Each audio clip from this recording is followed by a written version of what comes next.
పనికిరాని పాత్రలని పారవేయకుమా.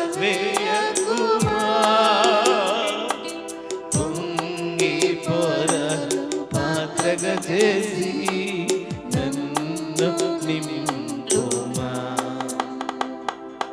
పనికిరాని పాత్రలని పారవేయకుమా. పొంగి పొర పాత్రగా చేసి నన్ను నింపుమా. చప్పుడు ఒకటి తెలుస్తుందాం. నీ పాత్రలని యేసుని పొగడ